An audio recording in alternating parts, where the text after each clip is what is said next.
everyone. Welcome back to Versus Live. I'm Todd Anderson. I'm Ross Merriam. Oh, you're back. I am Welcome back. Thank you. I've been away from Roanoke for quite a bit. I guess I had 2 days at home in the middle of it, but I've been in 3 different cities over the last 2 weeks, and I'm happy to be home. Yeah, your travel back, your 24 hours of travel home from London did not sound like very much fun to me. Yeah, commoner, it didn't start out good, but I got some nice sleep on the red eye from London, and that helped a lot. I don't think I've slept better on a plane in my entire life. Of course, I was up for like 24 hours straight before that, so it was pretty easy to get to sleep. But that helped. It was a long day. All right. Well, speaking of long days, we got a nice one set up for y'all. We're going to be playing War of the Spark Standard all week this week in preparation for SCG Richmond this weekend, the inaugural Standard tournament featuring War of the Spark. It's going to be a really nice tournament. It's only 2.5 hours from us, which is great. Yeah, finally, we get a close one. And then Richmond is also just a great city. It does have really good The site food. is nice. The food is good. There's plenty of hotels. A very walkable area. Yes. Those are basically all of my criteria for a good. Well, it should be everyone's criteria. Yeah, but other people, they don't really care about walking around, or I don't know. I have different criteria than most. I just like the fact that all the hotels are literally next door. You know, like that's great. And I get to wake up, walk there very easily instead of having to drive and find extra parking. You have to pay parking twice sometimes. Like that's a nightmare. Yeah, it's just nonsense. This is just nice and easy. And I'm a big fan of Richmond, so happy to be going there. Happy that it's a nice short drive that we can make on Friday. Dude, I'm looking. I want to go to City Dog. City Dog's one of my favorite restaurants there. So. I've been there. It's nice. Anywho, we do have some really sweet decks lined up today, but we're doing something special. We're taking the decks that Ross and I think are going to be the decks we play, and we're pitting them against what the other person thinks are going to be 3 of the most represented decks at the tournament. Ross, I'll let you start since yours is going to be the focus of today. We're going to be seeing it more than any of the other decks. Yeah, so I'm on the 1 deck side versus the 3 deck side. I'm going to be playing Esper Midrange. This is with Hero of Precinct 1, a la Wyatt Darby's deck. If it's called Esper Midrange instead of Esper Hero, I'm gonna riot. Oh, can we change it back? I don't care what it says on the website. On the video, you're calling it Esper Hero. This is my boat. All right, there we go. All right, they called it Esper Hero, and that's Miller on notice. Yeah, yeah. You know how boring Esper Midrange is. You know what? This is not a midrange deck. It is a midrange deck, but it's a Hero Precinct 1 deck, and it's very easy to like. No, I'm with you. It should be called Esper Hero. When I saw it was called Esper Midrange, I was upset, but I went with it. Oh, well, Simic Control. No, it's Nexus. Simic Nexus. It's based around Nexus of Fate, just like yours is based around Hero Precinct 1. Just call it. Oh, Cedric, come on, man. Nick Miller, come on. Come on. Okay. Anyway, Esper Hero. I guess we'll break from that and get yelled at later. And so this is a deck that I've played once before on Versus Live during preview season. I played another Esper midrange deck that did not have Hero, but had the similar Dimir core with Teferi Time Raveler. Sure. And I've been very happy with them. I think Teferi does something really good for midrange decks.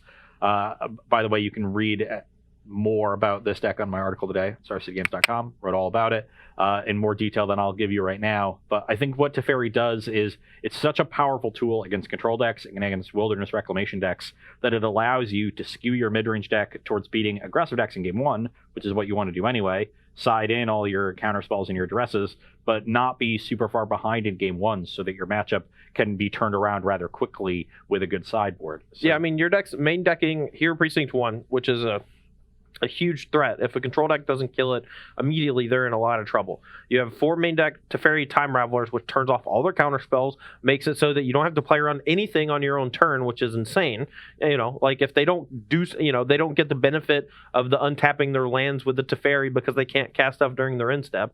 Like that's a pretty huge deal. Yeah. And then on top of that, you also have stuff like Thief of Sanity, which is a nightmare if it ever survives. So yeah, and Thought Erasure. So you still got that nice core, but then you get to supplement that with a lot of good removal for the aggressive decks. We got our Mortifies, which is pretty stock to also handle Search for Azcanta and Wilderness Reclamation, maybe things like Conclave Tribunal.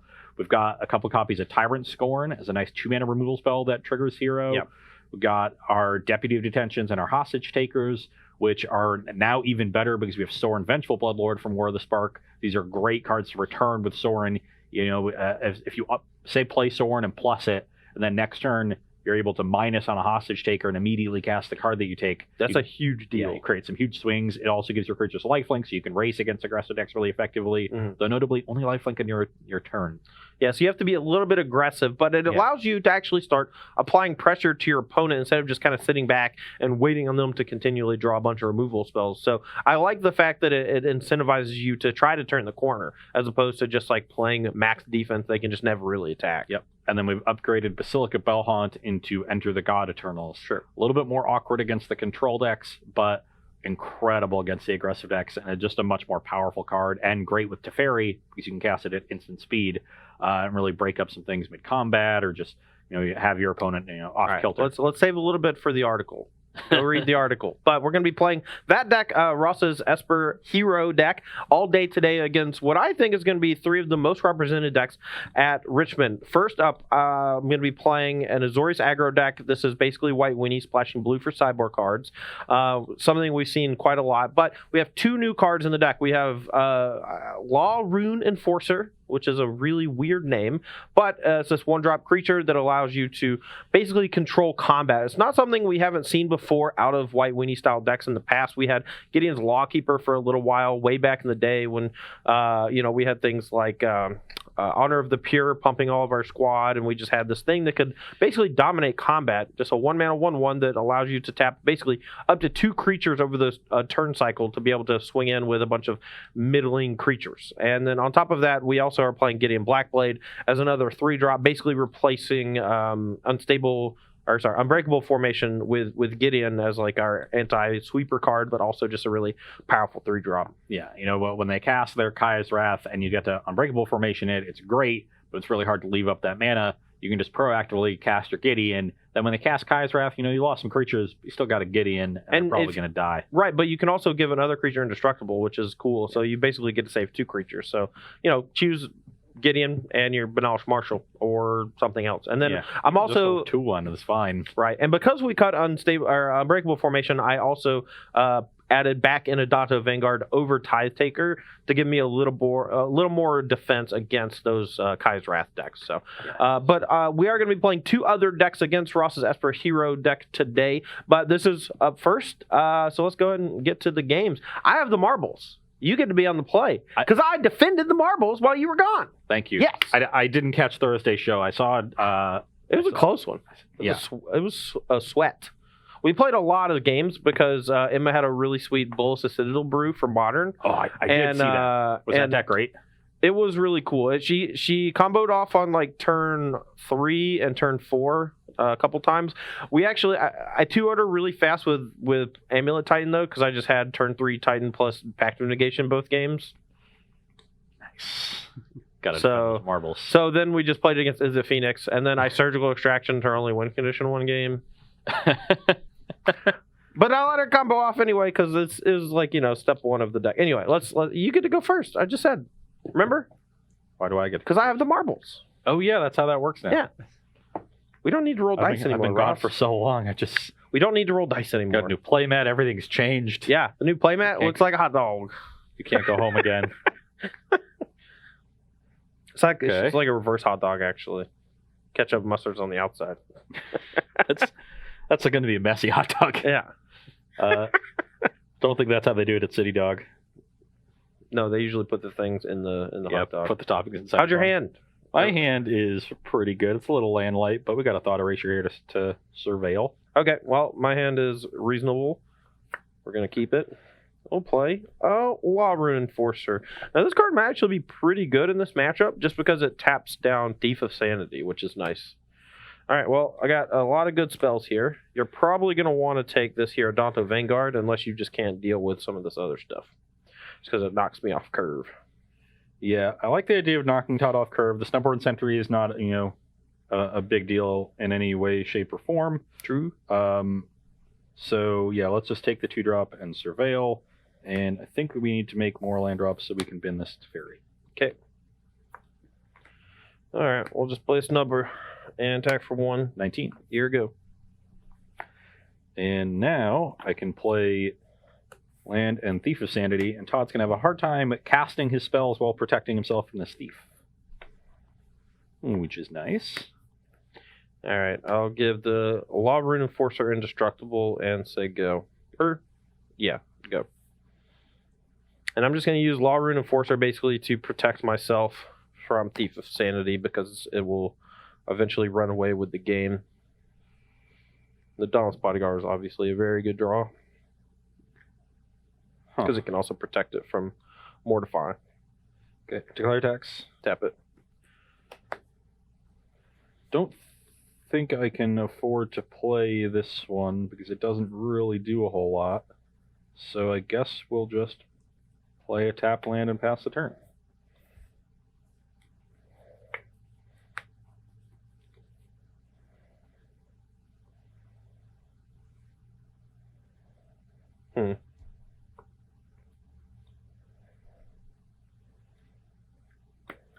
See how much Todd is willing to go out of his way to stop this thief from hitting him. Oof. Are you just attacking? Yeah. Because if I tap 5, I guess maybe it's just potentially overwhelms the Thief of Sanity if I just play a Venerated here. If I'm going to do that, though, I should probably just play... Can't play a 3-drop. Yeah, I'm just going to play this in Type 2. I'm just going to slow roll it. He hasn't presented a way to kill Law Rune Enforcer, so that puts me to 17.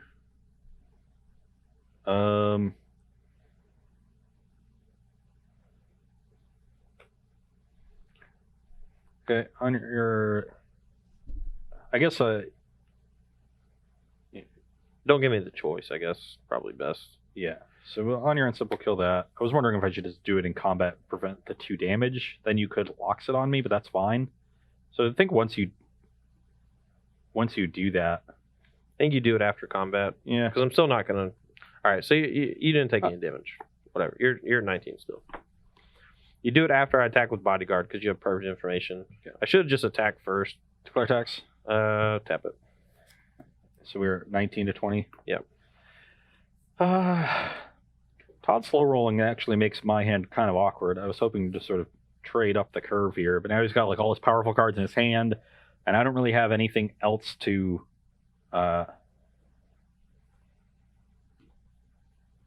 do to punish him. I guess I could just do these on this turn. I guess that makes sense. It's because you only have 6 permanents, so the Snuphorns aren't really doing anything. Let's pump this to 5. Okay. And you gonna leave open black just to scare me? And pass the turn. All right. Land, please. On your draw step, I'm gonna Thought Erasure you. Yikes. Because my Teferi lets me do that. All right, we'll do a Conclave Tribunal, which you probably should take. Let's take the Conclave Tribunal. The threats, I think, are easier to deal with. And, yeah, this card seems great, so let's leave that on top.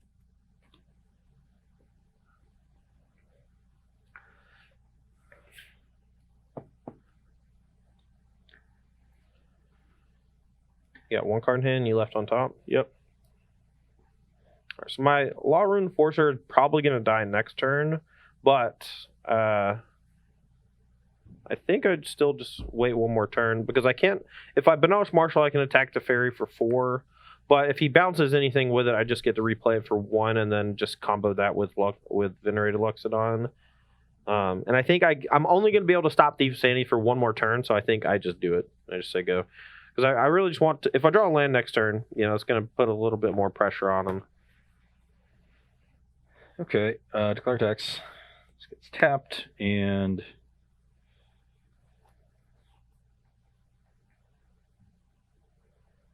Plus Teferi. Pass the turn. All right, so he probably has Enter the God Eternals. It's my thought here. So let's play Legion's Landing. Yep. All right, declare attacks. Enter the God Eternals. Kill the Law Rune Enforcer. Okay. So I'm going to mill myself for 4. Okay. And why are you milling yourself for? Do you have any graveyard-related things? No, but I don't know. Sure. You might. I mean, you have Sorin. That's a graveyard-related thing. Sure. So you're going to go to 23. And then no reason to attack. But we will tap these 3 and play Venerated Luxodon. Put a counter on everything. Yep. And that puts you at 8 permanents. So yeah. So history next turn, if you have nothing, allows me to turn on snubs. But you can bounce the token or snub or something. I will bounce the token. Definitely want to keep this history from transforming. Ooh, that was quite the draw. Attack you for 6. Yeah, I think I'm fine just taking 6 here. So I'm going to go to 14. And I trigger Thief. Yep. And my guess is we're going to want this one. So then I'll play Hero, and then I'll play Deputy, trigger Hero, and take your snubbies. Yikes. And pass the turn. All right, that was pretty much GG's. Pretty much GG's. Yeah, I'm going to concede so we can just play more games. Yeah, I'm just so far ahead at this point. Mm-hmm. The White Weenie deck needs to get on board and push the pressure. Snubboarding Sentry actually looked kind of bad there alongside the Law Rune Enforcer, so it's possible that you just need more creatures that have actual power and toughness if you're going to play Law Rune Enforcer. Yeah, maybe Stumpwarren is the one drop to cut if you're going to add it. Yeah, because we've cut Ascendant, what's it called? Sky Marcher Aspirant. Sky Marcher Aspirant. I'm not sure if that was the right one to cut, but it's generally the weakest one, except in matchups where Cry of the Carnival removal light. Pretty big deal though. All right. Any questions while we're shuffling up here for game 2? And of course, we are going to play at least 2 games pre-board and before we go to sideboarding. Yeah, we've got quite a few here. All right, hit us. So first, Rost, Outcast wanted to know, how was the London Mulligan received? How did you feel people in the room thought about it? I think there was generally positive reviews in London. It sort of ranged from people who really liked it to people that only wanted to see it in standard and limited and would have preferred not to see it in modern. So most of the criticism just had to do with its effect on eternal formats or non-rotating formats, as opposed to its general quality. But everyone was a fan of it in limited. Personally, I could take it or leave it. So I think I was lower on it than most, but that's mostly because I don't really just didn't really have a strong opinion either way. I felt like when I was mulliganing, I had more agency over the games, but I'm not sure if I actually had more agency over the games or if that agency, led to a higher win rate. It just made me feel like I had more control because I was making more decisions. Yeah. And I think that that's the important aspect of the London Mulligan is that it actually just adds more decisions to the process, which is fine. It just makes a bit more skill intensive, but also it gives you a higher probability to have a game that happens as opposed to just mulliganing to 4 and missing your second land drop or whatever.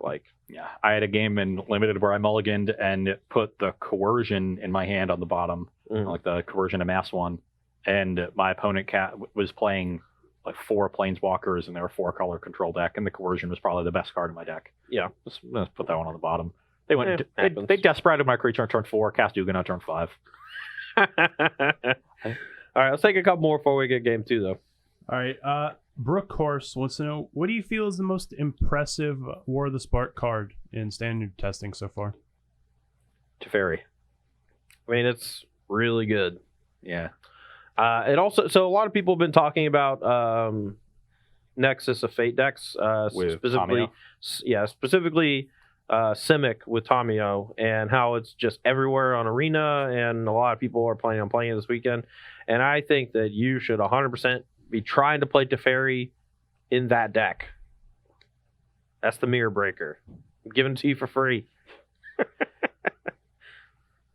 Yeah. The card, like I said, just does so much work in the non-creature side of the matchups just casting it at 3 mana. The plus is whatever in the deck because you're already designed to be instant speed with Wilderness Reclamation, but there's a chance that there's some cool sorcery that you could just put in your deck that works with Teferi, which is kind of cool. But I just think in general Teferi is just nuts. I don't know. Yeah, it's a super powerful card at 3 mana. It doesn't read that powerfully, but adding just drawing a card onto a tempo play, bouncing a permanent is so big because you start attacking it on both axes simultaneously. You start gaining tempo without losing any card advantage. And normally you have to trade one of those resources for the other. So you fall behind because you spent time drawing cards, and then you're under the gun to try to deploy all the extra cards you've drawn before you die. Yeah. Teferi just lets you do both. Yeah. It's the same thing with like Tireless Tracker. It was a card that let you generate card advantage without losing any tempo. And that's why the card was so powerful. All right. I'm going to be on the play here for game 2, and I will keep my hand. I will also keep. We got a nice one here. All right. We got some stuff. I'm going to play Dauntless Bodyguard. Do you also have some things? Yeah. Stuff and things. That's all right. lucky. All right, Rick. Attack for 2. 18. Danto Vanguard? No. Nothing? Dauntless and a Legion's Landing. Okay. So we're protecting the other bodyguard. Yeah, it doesn't really matter. But Well, I'm in a little bit of trouble here because I don't have a way to stop this Legion's Landing from transforming. excellent. And I actually drew... Am I supposed to play this one first? I'll play this one. I kind of need to... I think I need to stop whatever Todd's next turn is. Like a Venerated Loxodon would be way too good. I think what I can do is try to do this into this, and then turn 4 do this, and then really stabilize on turn 5. So I think I need the Thought Erasure here. Yeah, definitely taking Benelli Marshall. We had a good one. Third land is exactly what we want. Okay. All right. Tap, transform, play a History of Benalia. It was a good draw. Yeah, so I'm at 13. Yep. And I got a 21 from the lifelink. Okay, I'm going to mortify this history because that's really scary with all these knights and pass the turn. Yeah, and you do it now because you don't want me to get an extra thing. Okay. All right. Attack for 7. 6. I'll go 22. And I think I just make an Adonto token instead of playing 2 creatures, but this might actually just cold him. So I think we play this. Sorry, I'm going to play this first and then play this and say protect this. Okay. So go. I think that is going to do it. Yeah, he would need like Deputy Detention for Dauntless Bodyguard, but I think I can just sacrifice. Actually, no, you can target the original one that didn't protect anything, and then I could only tap and attack you for 30, but that's unfortunate. I would be able to stabilize this turn, but I have a shock land. I needed perfect mana to not take any damage once I drew this Tyrant Scorn. So I have Hero Scorn here, but that's not good enough because I'm going to go to 4. So I'll kill this thing, make a token, and have 2 blockers at 4 life. I can block these 2 and take exactly 4. Mm-hmm. Yeah, I'm dead. Tight. Love it when Ross is dead. These White Weenie decks are real fast. Yeah. You want to go sideboards? Yeah. All right, we're going to take a short break here while Ross and I get sideboards together. We're going to come back. We're going to play at least 1 game post-board, maybe 2 or 3, just depending on how much time we have. If they're going to be as fast as that, then we're going to play a lot of games. All right, we'll be right back. All right, we're back for sideboarding. Mine's pretty easy, so I'll start. Subboard Sentry is a lot worse against decks with Sweepers and decks that just have just huge amounts of removal, and Ross's deck definitely just has huge amounts of removal with Hostage Taker, Deputy, now after sideboard, Cast Down, more Vraska's Contempts, things like that. Like there's Mortify, Tyrant Scorn, Enter the God Eternals. Yeah, it's just a ton of removal, and Subhorn Sentry is just unlikely to get turned on. It's more of a card that's there. Not only does it have 3 toughness to survive Cry of the Carnarian, but when you're in game 1 and you're just trying to nut draw your opponent, it is one of the better cards when you're just casting History of Benalia and Venerated Loxodon, just doing all this really kooky stuff. So the games are going to get a lot slower after sideboard, where we're both going to be a little more interactive. So we're going to be adding in 2 Baffling End to help out with Thief of Sanity, Deputy, Hostage Taker, or it doesn't talk, not Hostage Taker, Hero Precinct 1. And then also a couple copies of Johnny Adversary, just to... most Planeswalkers are generally pretty good against opponents that are just like spot removaling you a bunch. So yeah, this help you grind through some of that a little bit. Yeah. On my side, we're cutting some of our higher, casting cost cards that don't have a great immediate impact. Sorin, it can give our things lifelink, but we're not doing a lot of attacking until we've already stabilized. And the -X ability is pretty well mitigated by the fact that the white aggro decks generally play exile-based removal. Yeah. Dovin can gain a little bit of life, and the 1/1s can block, but it's just slow to get to the battlefield. Like for 3 mana, I need something that has more immediate impact than making a 1/1. Right.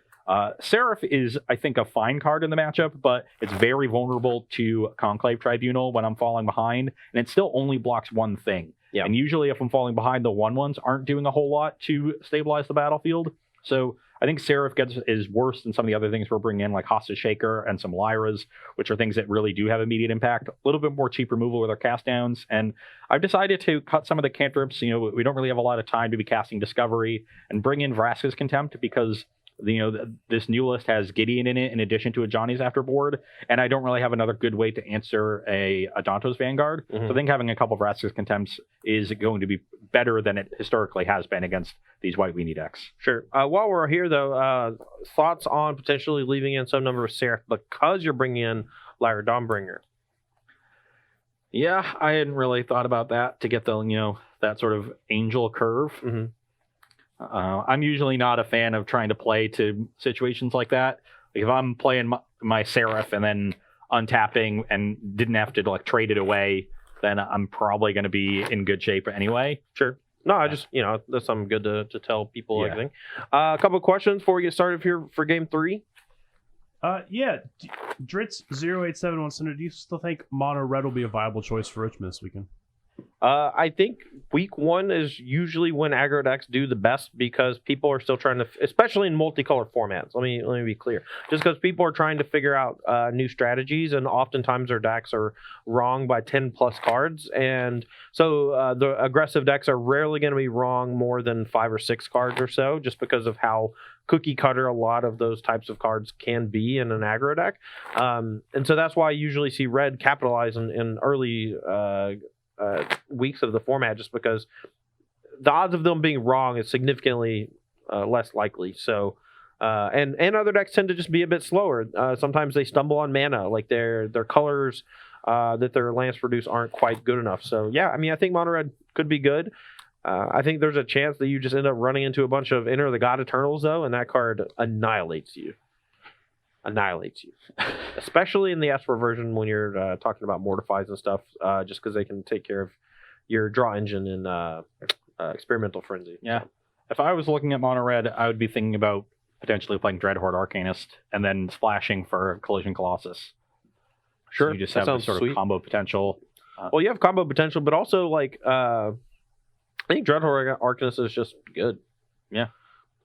Just flash back your shocks and lightning strikes or lava coils. Yeah, you need to probably have a couple of ways to pump them that's not Collision Colossus. Yeah, you need some Mentor. Maybe you got a Legion War Boss in there.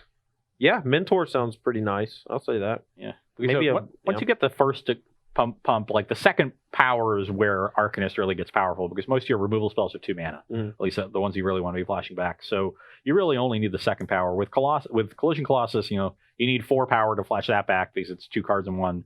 But the Colossus brings it up to 5 already. Yeah. So you already have the potential to combo immediately with it. But yeah, that second power is important, and Mentor does that pretty well. So yeah. All right, a couple more. Another one that's a little two-parter. Do you feel that, or from Bedwa Blackburn, do you feel that the God Eternals will see play? And if they do, what do you think would be the best or most efficient way to deal with them? Killing your opponent. Anytime you're you think about dealing with a threat, and the immediately comes to mind is just remove it from the battlefield with some card that you can put in your own deck. But that's sort of the least elegant way to do it, right? It requires that you having to draw the card and the card working and everything to line up. The most elegant way of answering threats is to maneuver the game in a way where the threat doesn't matter. And you can do that by going over the top of them. You can do that by just killing your opponent with aggression. And that's why those sorts of proactive strategies are, good. That's why they're on a strategic level, they're favored, and Control has taken a hit in recent years. It's that, we have the ability, those decks have a much greater ability to just blank most of the cardboard they see on the other side of the table and sort of ignore it. So I wouldn't worry about trying to find some weird way to actually answer them, put it on top of their library and then mill it over or something. Yeah. Sometimes that'll come together and you can do it that way, but I'd be trying to build my deck in a way where that card isn't going to, be enough to win in a lot of spots. I'll say this too. I don't think that I only think 3 of them are actually good. The white one I don't think is very good. It just takes a little too much to get going. Like obviously, it's really powerful if you get to untap with it, right? You just play a couple creatures and then you get a bunch of 4/4s. That's pretty nuts. But like the ones that have an immediate impact or the ones that are cheaper are in my opinion a bit better. That's why I'm not a huge fan of the raised board, just because like it doesn't have an immediate effect. The same with the what's it called? The Kefnet? Not Kefnet. What's the white one called? Okatra, right. I like Bantu because it allows for combo potential with Cruel Celebrant. So, but the ability of that one is going to be immediate and huge. So I don't think that dealing with it permanently is going to do anything because it's already done the damage.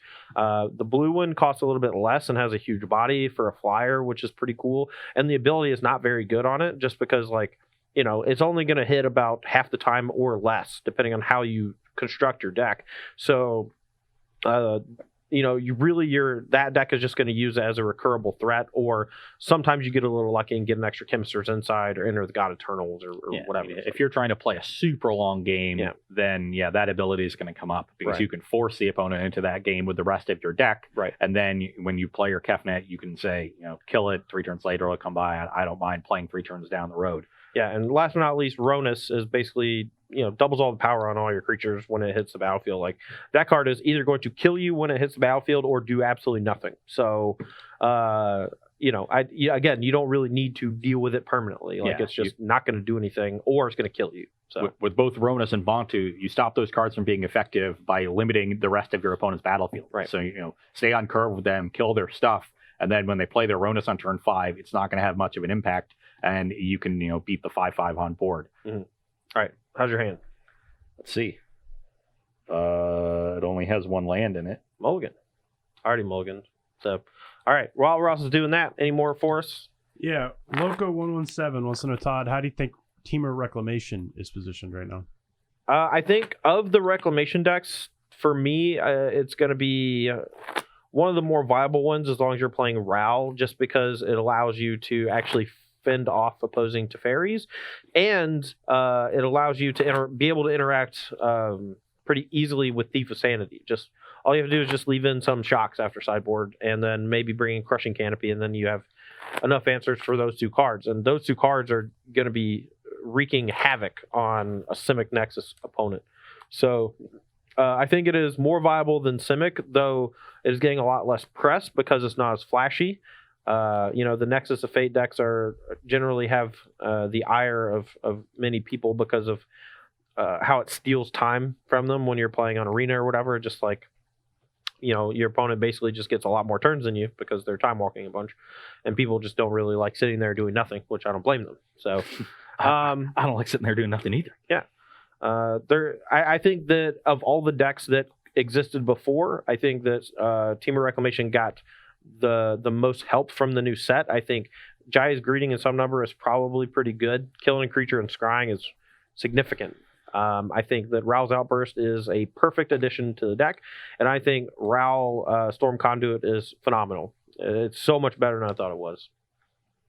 Strong words. I do think the Jaya's Greeting, it's easy to overlook that Scry 1. I remember seeing a list that you probably tweeted somewhere, and maybe a couple of weeks ago, and I had Jaya's Greeting. I was like, oh, it's not a card I thought about, but it looks really good. Yeah, it was quite good. I played 4 in the first iteration of Temur Reclamation. I played on Arena during the streamer event last Tuesday, and it was great. It was just a good card. Obviously, you know, any removal spell like Lava Core or whatever you put in that spot, it's not going to do anything against Esper Control or other Reclamation decks, but like the games where you get to like kill your mono red aggressive players runaway Steamkin on 2, and then scry the non-land to the gray or to the bottom so that you actually get to hit your land drop. Like, it's nuts. Yeah. So no, I'm in. I like. Right. How's your 6er? 6 is pretty good. All right. My 6 is not good, but I have kept a scry on top, and it's better. Think that's good? Yeah, I think that's good enough. All right. This hand's going to play out a little awkwardly. I'm not sure if I should aggressively go for... Maybe I should aggressively go for something else. What is it? Yeah, I think I don't want to fall behind. Well, I didn't have 1 drop, so you're That's not going to good. fall too far behind. Well, I hit what I wanted. I'll go to 18 and play a Hero Precinct 1. Did you draw the land or the hero? I drew the land. You can go.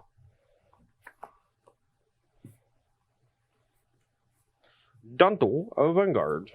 Todd, Sir. Tintin Attack for 2. Tid was 18. wondering if you could explain exactly why you're playing Rune Law Enforcer in your aggro deck.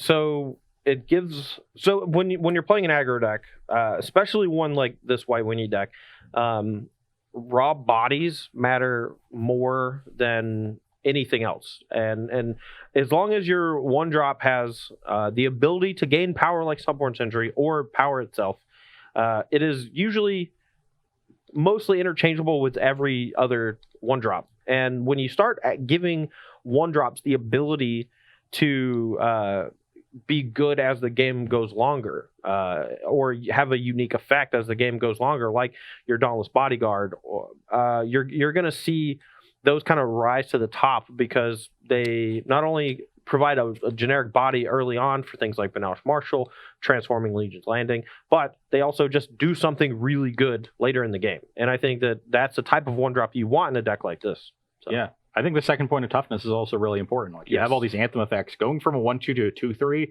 is a lot better than going from a 2-1 to a 3-2. In a world of Cry the Carnarium. Well, so you started on 6. You should have 9 total cards. 7, 6, 5. You have not drawn yet. Okay. All right, attack. 15. And I will play History of Benalia.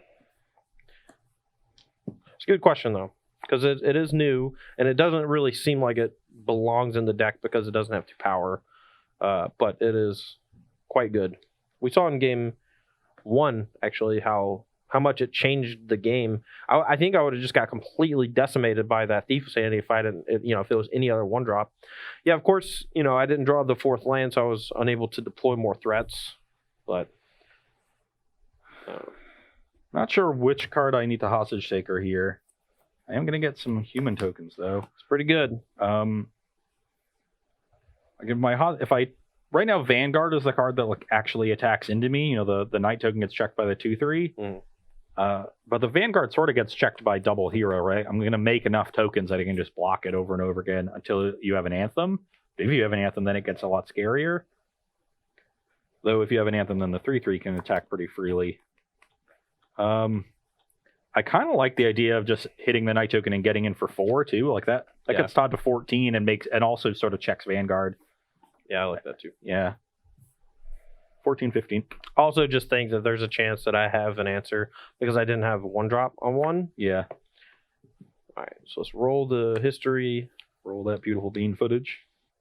That's my line. That's Bush's line.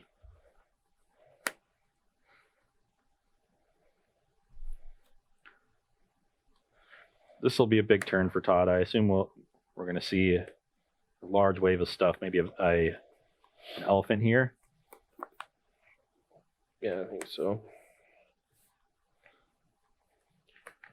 All right, put counter on my goofballs. Yep, your turn. That is an interesting one.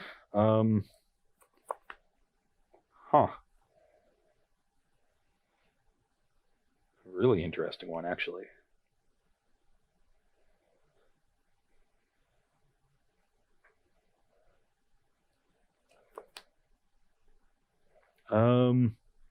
So next turn, the history is going to go off. This is going to be a 5, and this will be a 5, and this will be a 2, so that's 12 with me at 15.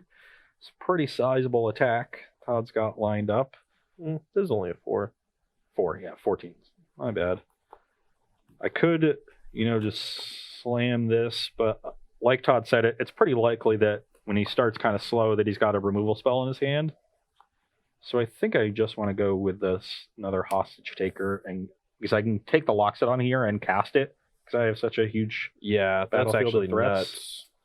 But so you can. I'm not sure how I want to cast it. Probably just pumping. I definitely want to pump. Well, actually, maybe pumping the heroes is wrong because they're like my biggest target for removal. Well, my thought is I just don't want to block with these next turn.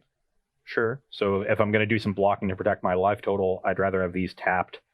And getting these to 3/3s means they'll they'll lock up other stuff. So I think I want to do it like this. And I have a tap land to play. Okay. You can go. Yeah, that's pretty sick. Yeah. Yeah, Hostage Taker into cast Venerated Luxodon is, well, we actually played something like this matchup 2 weeks ago when Ross was here, and this happened quite a bit in this matchup where he was able to just slowly contain all of my threats, and Hero Precinct 1's a huge problem if you just don't have the right removal for it. I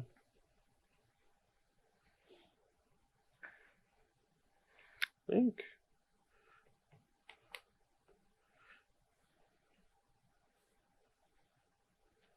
attack for 9. I can transform but I would lose the vampire, and it's actually it's reasonably valuable right now because we're not a super high life total. Yeah, I'm wondering how, my normal instinct here is just block really aggressively, but I have a lot of power on the battlefield right now. Right. This is 3, 6, 7, 13, 21 power. Maybe I should just not even attack with this. Which, yeah, makes it pretty difficult. Yeah, okay. I don't even know if I want to attack with this. Yeah, I'm just not going to attack. That's a good point. Yeah, okay. I'm going to Baffling End one of the heroes, and I might just die if I play a Conclave Tribunal. That sucks. Conclave Tribunal the Loxodon, so that if I mortify it, you get a Loxodon back. Yeah, you'll just mortify the Baffling End though and get a 3/3. Yeah. Or one of my creatures. I mean, I'm dead. I should just play faster. All right, I'm gonna do this and Tribunal the other hero. Just hope. Your turn. Well, So if I block here 4, 6, 8, 10, 12, 13. I'm at 1. Okay. Got a removal spell. I do not, but like you said, this is only 9 damage on your next turn, so I'm pretty safe to not die. And this forces a chump block. No, I eat this Right. and take 4, 13. 6, 8. Oh yeah, you're right. Okay. All right, No, that's I'm still fine. All right, I'm at 1. You go to 1, and then I'll play Lyra. Sure. You can go. Like I said, I don't think there was really anything I could do, and I'm dead. Yeah, I had a hand there that started on 3 check lands and had 2 heroes, Mm-hmm. and I saw Mortify on top off the scry, but I was hero hostage taker. But I thought if I just hit an untapped land, I get to go hero hostage taker. Yeah, that's way better. That's such a strong curve, and Mortify is not that powerful of a card in the matchup. Yeah, I mean it's okay. Like taking care of my early creatures or Tribunal, unlocking or the Tribunal or history. Yeah. Yeah, it does some stuff, but it's not far from an all-star. Yeah, I think untapped land one of the reasons why I actually think in this particular matchup, I actually think Ross's deck is quite favored simply because Mortify unlocks Tribunal and Hero Precinct 1 is basically unbeatable if it gets going on turn 2. And yeah, it's obviously if you're playing against a removal light deck, it's going to shine. Things like Thief Standing are going to shine. But the trick is having density of powerful things, enough of them so that your opponent's removal spells get overloaded in matchups where they actually do have things like Shock or Lava Coil or what have you. And again, even something like Sorin helps increase that threat density as well by being able to bring back the Hero Precinct 1 twice. Yeah. Any questions for us while we're shuffling up here for game 4? Yeah. Sova Vito wants to know, do you think that the new Domri on Arcopolis has a spot somewhere in a red-green deck? Yeah, I think the card's really good. Yeah. I think all the effects of it are strong. So I think it's more of we just need to find it more than anything. But I think the card's quite good. Yeah, you've seen the Gruul decks that we've seen recently have been Goblin Chain Whirler and more red heavy, but Domri needs to go to more green heavy list. You definitely want to play it alongside Llanowar Elves. Yeah, so you can ramp it out early. It's really good with Krenko. Yes. If that's the route you want to go, then you get to play Colossus Collision pretty easily. There's Zerta Goblin and other things you can do, and then it's really good with Gruul Spellbreaker. it's really good with Sarkhan. Sure. Just another Planeswalker, so that your Sarkhan can essentially have haste. When you plus it, the Domri will be a dragon. It's very good with Sieging Commander, if that's what you want to ramp into. Yep. So there's a lot of threats that you can play alongside it that take advantage of it. You can play it with Rekindling Phoenix to help it as a good fighter. But yeah, as Todd said, a 3-mana Planeswalker where all of its abilities are good. And I think the underrated one actually is, most of those sort of like monster styles decks we've seen in the last 5 or 6 years have had 2-mana creatures. But it was Sylvan Caryatid back in the day. Yeah. And we don't really have a 2-mana creature that's on par with Caryatid. Yeah. The Incubation Druid hasn't really, it shows up here and there, but it isn't great. Having a 2-mana creature that just dies to their removal and trades evenly is not where you want to be, because your deck is already a little fragile playing mana creatures. And this is effectively another mana creature alongside your Llanowar Elves, so that you can double accelerate and cast your 5-drop on turn 3. And it does it without needing to put another mana creature in your deck. So I'm a fan. Yeah. All right, let's do one more while I'm shuffling it. Do you think that Grixis is worth playing given the power of the new Nicol Bolas? And do you think it would be more of a mid-range or a control shell? It'll definitely be a mid-range shell. I think that a lot of the cards in Grixis, they don't require you to tap out, but they incentivize you to tap out. Nicol Bolas specifically does. I just think that... hold on one second. I'm Mulliganing. All right, I'm gonna keep mine. Scry bottom. I just think that things like Enter the God Eternals, Nicol Bolas itself, things like Hostage Taker, like you're just wanting to tap out so often with the deck that there's very little reason, in my opinion, to play like counter spells, for example. Like Thought Erasure is good enough disruption. Yeah, you've got Nicol Bolas the Ravager too, is a really nice mid-range threat. Thief of Sanity. Mm-hmm. Yeah, there's probably just I don't know. Like it seems like you have all the tools there. You're kind of lacking a good 2-drop, which is problematic, I suppose. But if most of your interaction is 1 and 2 mana, then 3 can be like your Thief Sanity turn, 4 can be your Ravager turn, 5 can be your God Pharaoh turn, whatever it's called. And in Grixis, you really don't have access to a great sweeper. Certainly nothing on par with Kaya's Wrath. So there's no real incentive to go that hard control route. You might as well get some creatures in your deck and be able to pressure, the control decks that do have sweepers. Mm. All right. Well, I'm going to be on the play here for game number 4, and my hand is pretty good. We're going to keep it. Yeah, this is a solid 6. We'll keep this. Definitely want that land. All right. Let's lead off with Law Rune Enforcer. I've just got a Watery Grave. All right. Attack for 1. I'll play Legion's Landing. Okay. No 3rd 1-drop is great news for me. It's unfortunate. But... And I will fire off this Thought Erasure. All right. You want a History or a Gideon? They're both quite good. I will take the...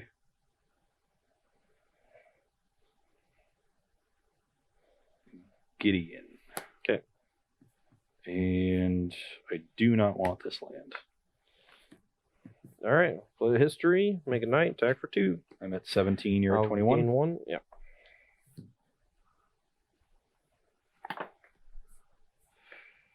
And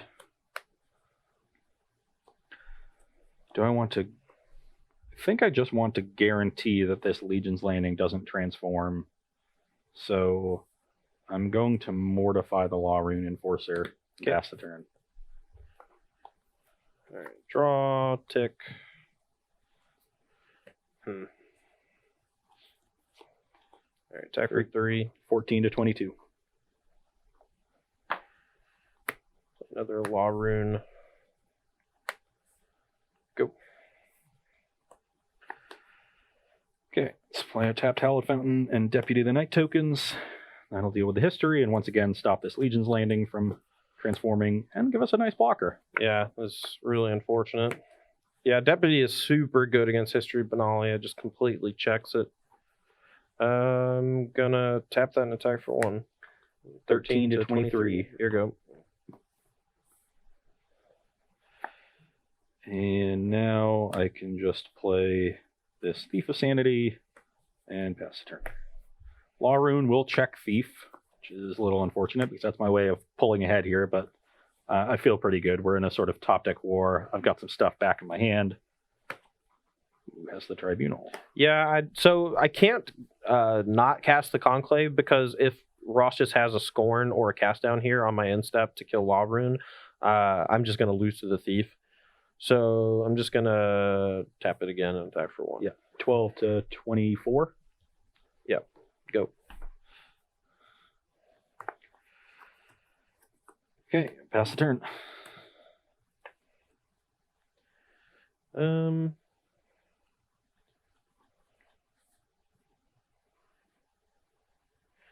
gonna play around Mortify as best we can and not tap this. So we're just gonna play a Venerated tapping this and put a counter on it. It's pretty good. So go.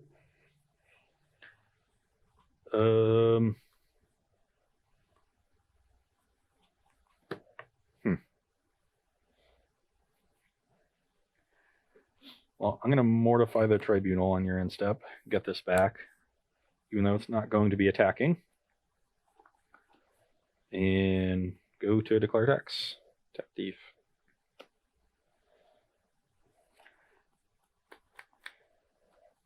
And pass the turn. Attack. Attack. I'll block the vampire. Yep. I go to 8. You go to 26. You're good. End of turn. Contempt the Loxodon.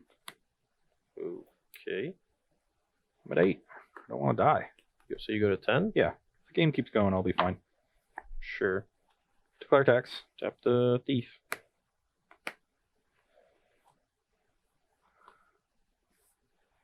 Hostage Taker the Law Rune Enforcer. Cast it. You can go. You know what you can't tap? My The token. I think I'm okay with that. Yeah. All right. You win. It's fine. Yeah.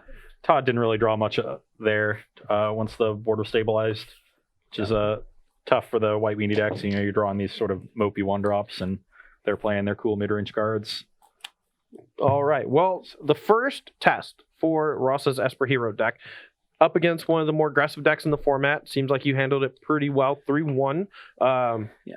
The combination of Hero Precinct 1 and one of the games that completely dominated me, coupled with all of these really powerful ETB creatures like Deputy Detention, Hostage Taker, as well as just a lot of the cheap removal. All of these things really put a hammer to me. And Thief Sandy looked a lot better than I thought it would in this particular matchup, just because you need to be defensive, but it allows you to be offensive while gaining card advantage, which is a huge deal. Yeah, and that card advantage is really easy to realize onto the battlefield because every card I'm taking from you is really cheap, right? But they trade pretty effectively with your cards because, you know, they're your the cards. Same. Yeah. They're all the same thing. So, you know, when I don't have any 1-mana spells in my deck, so like on turn 4, if I want to play a 3-drop, I can't really double spell with what I'm doing, but when I connect with a Thief on turn 4, now I get a 1-drop, I get to double spell, and now I'm up a card, and I'm not falling behind on the battlefield. So yeah, definitely love the fact that you actually won this matchup pretty handily. But just as because I think that over the next 2 matches, I think you're going to be pretty well off against